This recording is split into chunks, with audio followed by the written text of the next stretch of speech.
तो सूक्ष्म वतन को पावन दुनिया तो नहीं कहेंगे, कहेंगे या नहीं कहेंगे? है सूक्ष्म वतन को पावन दुनिया तब कहेंगे जब सूक्ष्म वतन में भी ऊंची स्टेज में, फरिश्ताई स्टेज में रहे, जिन फरिश्तों का फर्श की दुनिया वालों से कोई कनेक्शन नहीं रहता। इसीलिए तो बताया कि पावन बनेंगे तो हमें यहां नहीं रहेंगे, देह और देह की दुनिया में, देह के पदार्थों की दुनिया में। तो एक साथ सूक्ष्म वतनवासी हो जाएंगे या सूक्ष्म वतन में भी जाएंगे, स्थूल वतन में भी जाएंगे, मूल वतन में भी जाएंगे, मिक्स अभ्यास होता रहेगा। क्या होगा पहले? है पहले क्या होगा? डायरेक्ट सूक्ष्म वतन में चले जाएंगे सदा काल के लिए? नहीं, पहले पहले मिक्स चलता है, फिर धीरे धीरे प्रैक्टिस हो जाती है, तो लगातार सूक्ष्म वतन का बुद्धि में मंथन चलता है। तो इससे साबित हुआ कि दो दुनियाएं हैं पावन। एक तो सूक्ष्म वतन के थ्रू शांति धाम जाना, और फिर शांति धाम से डायरेक्ट विदाउट वाया सूक्ष्म वतन सुख धाम में आना। समझा ना बच्चे? शांति धाम में भी आत्मा पवित्र रहती है। क्यों क्यों पवित्र रहती है? यहां क्यों अपवित्र हो जाती है? यही बात पता नहीं, क्योंकि वहां पांच तत्व होते ही नहीं। क्या जो विनाशी पांच तत्व हैं वो वहां नहीं होते हैं। वहां तो सिर्फ अविनाशी सत्य धाम है। क्या वहां रज और तमोगुण है ही नहीं, तो नीचे गिरने का सवाल ही नहीं। तो बोला शांति धाम में सभी आत्माएं पवित्र रहती है, और सुखधाम में भी आत्माएं पवित्र रहती हैं, लेकिन ग्रेड धीरे धीरे नीचे गिरता जाता है। और दुखधाम में कोई आत्मा पवित्र नहीं रहती। क्या कब से कौन से युग में होता है दुखधाम? जहां द्वैतवाद चलता है, शुरू होता है, वहां से हो जाता है दुखधाम।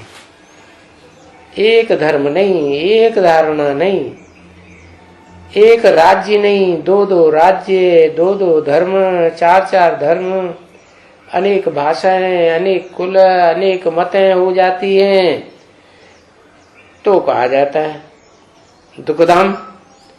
अगर एक की मत पर चलते रहें तो दुख में जाने की कोई बात नहीं, क्योंकि ज्ञान में है, ज्ञान तो एक से आता है। फिर एक में जब दूसरों का ज्ञान मिक्स हो जाता है तो द्वैतवाद हो जाता है। तो उन्होंने कथा कहानियां बना दी कि दो माताएं थी, एक थी दिति और दूसरी थी अदिति। तो दिति से दैत्य पैदा हुए, और जो दिति नहीं थी, जो अपवित्र नहीं थी, उससे अद्वैत देवताएं पैदा हुई। अद्वैत माने जो दो की बात नहीं मानते। एक लिंग महाराज की जय, ऐसे बोलेंगे, एक लिंग महाराज पर पैदा होने वाले। तो दुखधाम में आत्माएं पवित्र नहीं रह सकती। क्यों? क्योंकि वहां ऊपर से आने वाले जो और धर्म पिताएं हैं, उनका वर्चस्व बढ़ जाता है। उनकी पावर से ये भारतवासी देव आत्माएं, जिन्हें मातृ देश की आत्माएं कहें, वो सीधी सादी आत्माएं उनके कंट्रोल में आ जाती है। माताएं होती हैं सीधी साधी, तो फिर इन सबको पवित्र बनावेगा कौन? इतने इतने धर्म पिताएं आए द्वैतवाद फैलाने वाले, सबने अपनी अपनी दूसरी बातें बताना शुरू कर दिया। एक की मत न मिले दूसरे से तो सब अपवित्र बन गई सारी दुनिया। तो उनको कौन पवित्र बनाएगा? कोई कहते हाँ तो हम शांति धाम में जाएंगे, वहां तो पवित्रता ही होती है। सुखधाम में चले जाएंगे, सुखधाम में सुख ही सुख होगा। तो शांति धाम में और सुखधाम में, परंतु ये तो हो गई नई दुनिया। नई दुनिया में तो तब ही जा सकेंगे जब इस शरीर का, शरीर रूपी वृक्ष का जो बीज है आत्मा, वो नहीं बने। बीज ही पुराना हो गया। जैसे दुनिया में खेती में बीज बोए जाते हैं ना, तो एक बार बोया जाएगा परिष्कृत बीज तो अच्छी फसल देगा। फिर वही बीज जितना जितना पुराना होता जाएगा और उसको परिष्कृत नहीं किया तो फिर फसल कम होती जाती है। तो बताया अब ये आत्मा रूपी बीज ये तो 84 के चक्र में आता है ज्यादा से ज्यादा। कोई कोई आत्मा कम जन्म लेती है, परंतु वो इस दुनिया में बाद में आती है, इसलिए अंत में जाके सब आत्मा अपवित्र बन जाती। सब बीज कैसे हो जाते हैं? अनसुधरेले हो जाते हैं। 17/7/1967 की रात्रि क्लास का दूसरा पेज। तो वो जो नई दुनिया है वो है इनकॉर्पोरियल दुनिया। उसे शांति धाम कहें, सुखधाम कहें। शांति धाम इसलिए है कि वहां तो साकार देह का सवाल है ही नहीं, 5 तत्व ही साकार नहीं होते। और सुखधाम को निराकारी दुनिया इसलिए कहें कि वहां सब निराकारी स्टेज में रहते हैं। तो थोड़ा अंतर है, क्योंकि सुखधाम में देवताओं को अपनी देह तो होती है, तो देह होने के कारण सदा काल निराकारी स्टेज रहेगी या अवस्था नीचे जाएगी, तो नंबरवार अवस्थाएं नीचे जाती है।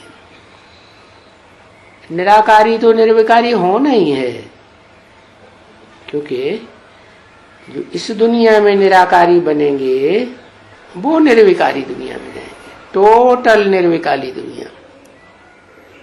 तो फिर निराकारी से ये निर्विकारी दुनिया शुरू होती है। तो बच्चों को भी साकारी से निराकारी बनना पड़े। क्या मतलब? जो भी हमारे संकल्प चलते हैं वो साकार दुनिया के याद करने के चलते हैं या निराकारी आत्माओं में बुद्धि जाती है? ज्यादातर साकार की बुद्धि जाती है ना, देह की बुद्धि जाती है, देह के पदार्थों में बुद्धि जाती है, तो दैहिक दुनिया भौतिकवाद में बुद्धि जाती है। तो आत्मा को निराकारी नहीं कहेंगे।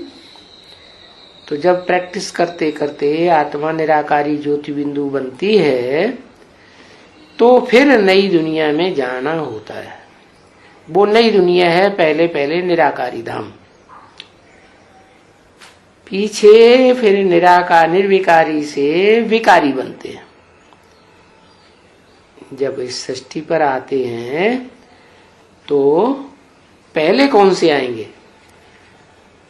पहले वो आते हैं जो पहले पहले निराकारी बने थे। उनको फिर ज्यादा लंबे समय वहां ठहरने की दरकार नहीं, गए और आए। तो वो पहले पहले इस सृष्टि पर आते हैं, फिर धीरे धीरे निर्विकारी से विकारी बनते हैं। तो अभी एक, ये तो हम बच्चों को याद है ना कि किसको याद करने से हम निर्विकारी बनेंगे? एक ऊंचे से ऊंचे भगवंत को याद करेंगे तो निर्विकारी बनेंगे। है कौन है ऊंचे से ऊंचा भगवंत? किसको कहें ऊंचे से ऊंचा भगवंत? है आत्मा को कहें, निराकार आत्मा को कहें ऊंचे से ऊंचा भगवंत, परंतु वो तो निराकारी है, इन आंखों से देखने में आती ही नहीं। तो याद कैसे करेंगे? याद करने के लिए वो जो निराकारी शिव है, आत्माओं में सबसे ऊंच पार्ट बजाने वाली आत्मा है, सबसे जास्ती निराकारी है। निराकारी माने निसंकल्प, उसको कोई संकल्प चलाने की दरकार, अचिंत्य, कोई चिंता करने की दरकार ही नहीं। चिंता करेगी क्यों? जो बंधन में आए सो चिंता करे, वो तो कभी बंधन में आता ही नहीं। तो कहते हैं तुम बच्चों को वो एक याद है